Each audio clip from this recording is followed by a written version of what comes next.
We are walking back to the hotel. We have the staff um, has yet to take a bus. Oh wow. It's a mile and a half, a little over a mile and a half each way. So we're logging miles upon miles. Um, Even when it was like cold and rainy, we had already started and made a pack, and we're like, we got to keep doing it. So we've never taken the bus. So we're walking the streets back in the hotel. So you guys walk 6 miles a day? Yeah, a little over 6 miles a day. This is like the healthiest I've been since college. That's No, awesome. I mean, for the most part, every one of us out of the coaches has. I mean, I haven't even sat on the bus at all. Whitney hasn't sat on the bus at all. Ashley hasn't sat on the bus. Bruce maybe a couple times rode the bus, and I think Eddie walked a few times. But we yeah, we decided once we went a few days, we're like, okay, we can't take a bus now. We're locked in. That's awesome. Uh, well, congrats to you guys. I feel like you're the real Team USA winners here. But con congrats to you as the head coach of this team. Can you give me some overall thoughts of the week and the meet? Yeah, I mean, we came in and the first few days were great. The facility's awesome, indoor, plenty of space. It was like a sauna, so it was nice and warm. The outdoor pool was awesome. It's got a cover on top. It was a little chilly with the wind coming through, but we had a few days to kind of get them ready and adjust, and they did a great job. Just kind of getting ready for the elements because the weather was looking like it was going to be a little rough for a while. And so we kept asking everybody, is this summer in Melbourne? They're like, no. We're like, yeah, this stinks. Where's the sunshine? Um, but all in all, the weather changed. But the team, obviously we had some ups and downs.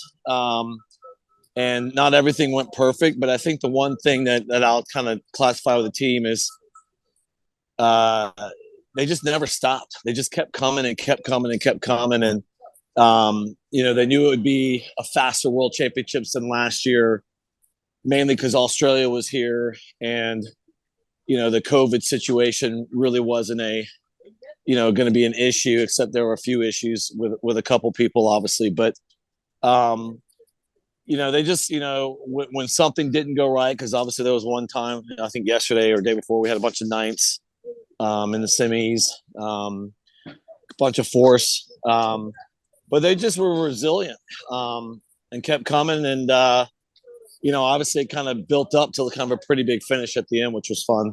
But the staff worked well. The support group was amazing.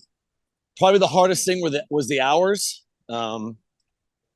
It started at 11 every day, and then final started at 7:30. So these athletes they weren't eating dinner until like 11:30. Some were eating dinner past midnight. Um, so it made it a very challenging meet.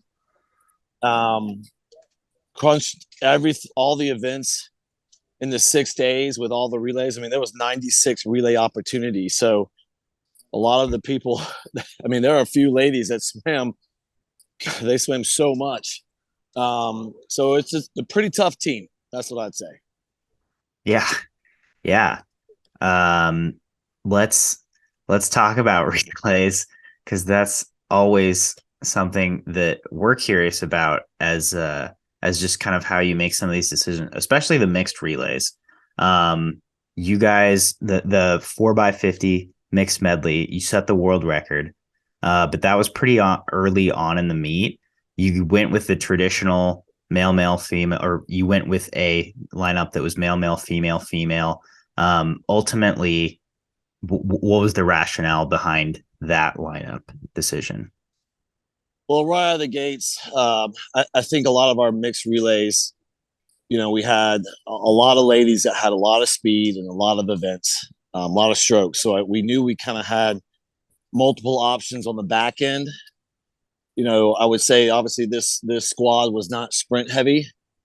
Mm-hmm. on the men's side. So we kind of had to, we took a bunch of data points, and we met early with the team and we're like, look, this team was picked off long course, but we will not be using long course as the main guide and picking relays. It's short course meters. And so we told the team we were going to look at the whole "what have you done for me lately" concept. Where have they been recently? A lot of these are college kids. They had invites. A lot of the pros were at World Cups. So we use that as as another big factor. And then from there, just doing the crunching the numbers, and it's just, the breaststroke leg, that's the biggest difference usually in those relays. So we knew that, we were going to have, a male on the breaststroke leg, and just the amount of turbulence that if you get too far behind, and it's just, it's really, really tough to do.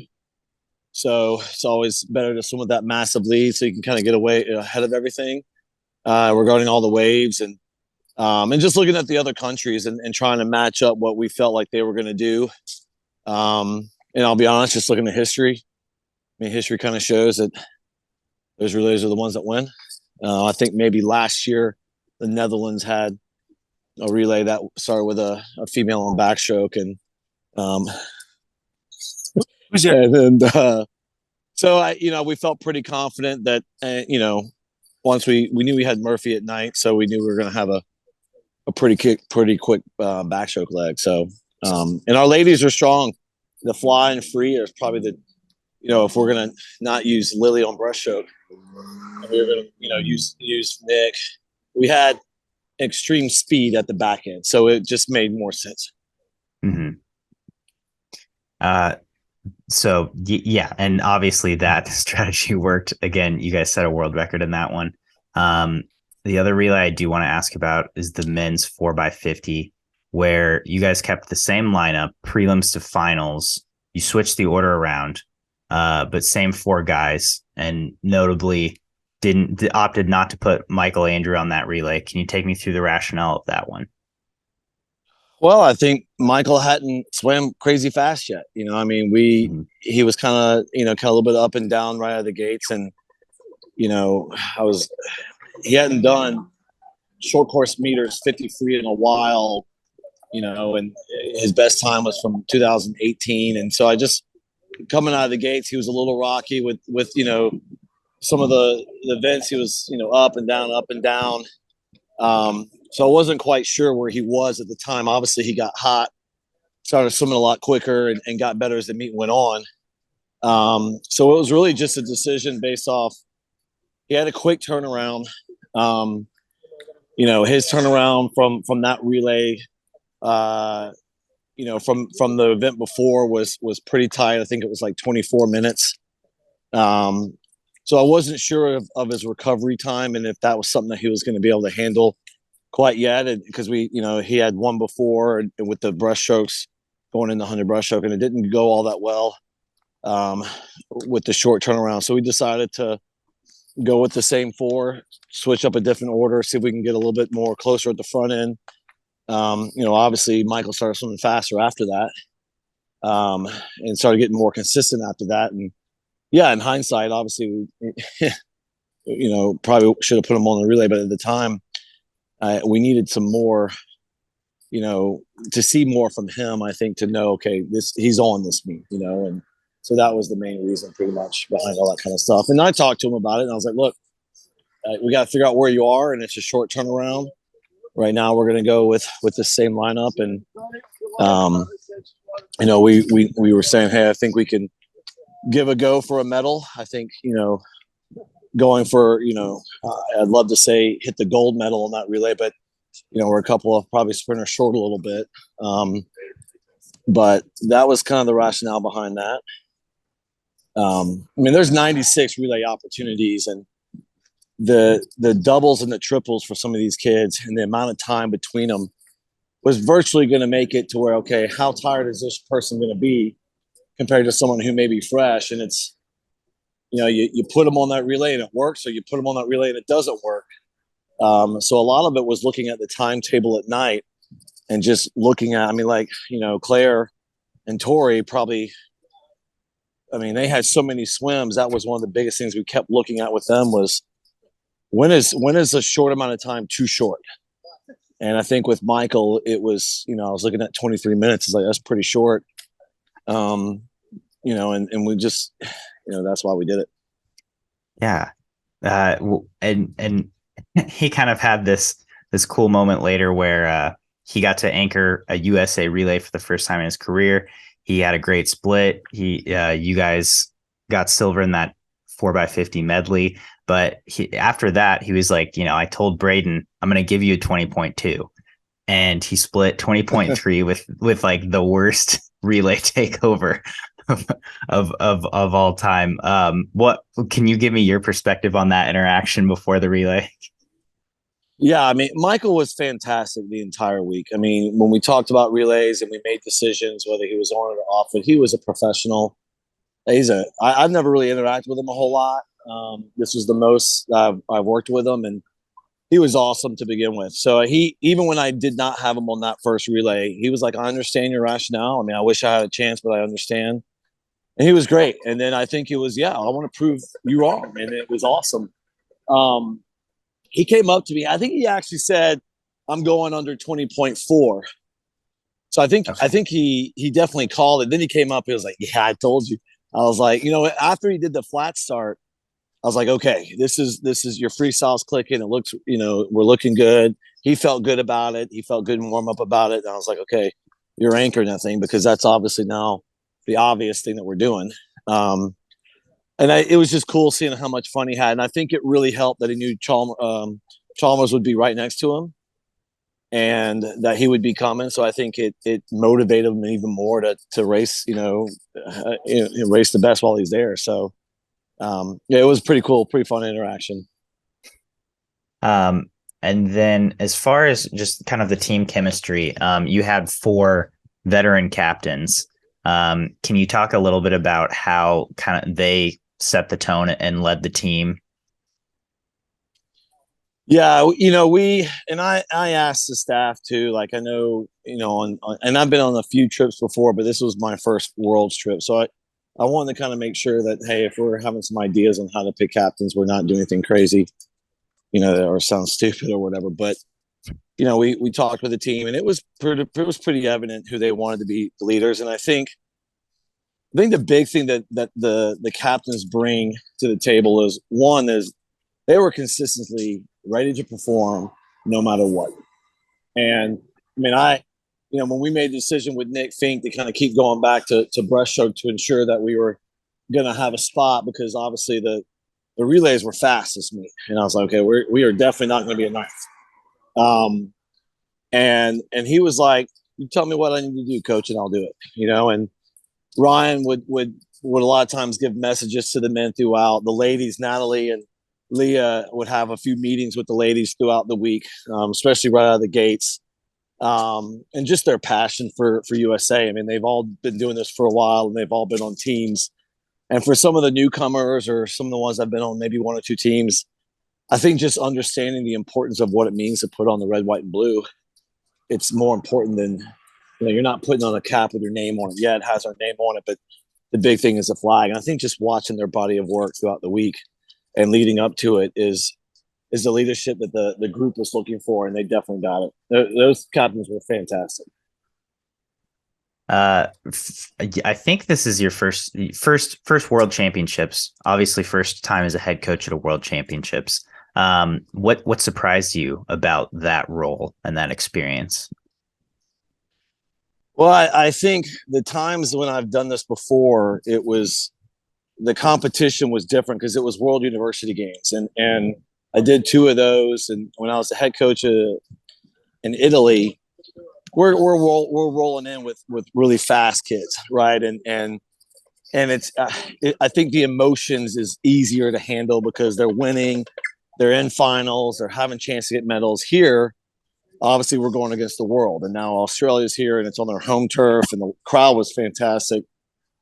I think what surprised me that I mean I kind of was knew it would be coming, but it was probably more than I was thinking was just trying to help them navigate their emotions, the highs, the lows, the just misses, rebounding from a race where they just miss out and they got to go in the next day. I think our staff did a really fantastic job of just staying on them, and keeping it going, keeping them look forward. And I would say for me, that was probably the biggest challenge, not knowing how much of that I would do. And then the other obvious answer is we spent hours on relays, and just with all the factors that we put in, that we talked about with each relay, and making sure that we're communicating, because you got to turn the relay card in an hour before each session, so it's not like you can go back and change it. And we, USA Swimming wants to do a good job of preparing athletes, so we try and make the prelim decision after prelims the day before. So we're making them earlier to make sure we give them enough time to be prepared and ready. But man, talking about relays for hours, it got hard. Dude, especially when you're at a meet when there are 12 relays swum and 10 of those world records went down. I mean, have you ever seen something like that? Because that to me is staggering. No, I mean, it was special. I mean, every relay that we saw, we knew, okay, this is going to be fast. And Italy was swimming really fast. Australia was obviously doing well, but even some new countries that were coming up to battle a good bit. Spain had some relays in there, and France obviously had some pretty big relays. I think that just the wear and tear on these athletes with all those relays, prelims and finals, when you want to make a good decision, you want to save some people and say, okay, we should be good getting in. But, we saw Australia do that with one relay and they missed it. We had one that almost missed. I mean, Alex Walsh slipped pretty bad on her start and she battled back really, really good. But luckily we had the support group behind her to kind of help and still make top 8. But we talked to the staff, and even if we have to use a couple people in the prelims that we probably don't want to, or really don't want to, we may have no choice just to make sure, because once Australia missed that relay, they started loading their prelim relays pretty good. So that was challenging, that's for sure. Yeah. For you as a coach in your experience, how do you advise athletes, or what do you find works for athletes who are going through those doubles and triples on a daily basis through a 6-day meet like this? Oh, I think first and foremost, you got to have a game plan. You got to have a game plan, and it's got to go down to the minute, because newcomers, when they get to these meets, they forget about the ready room, the ready room, call room number 1, call room number 2. And so your recovery time and your warm-up time all of a sudden gets cut earlier. And so I think just making sure you're following your process for recovery, but it's got to be pretty strict timeline when you're having all these doubles.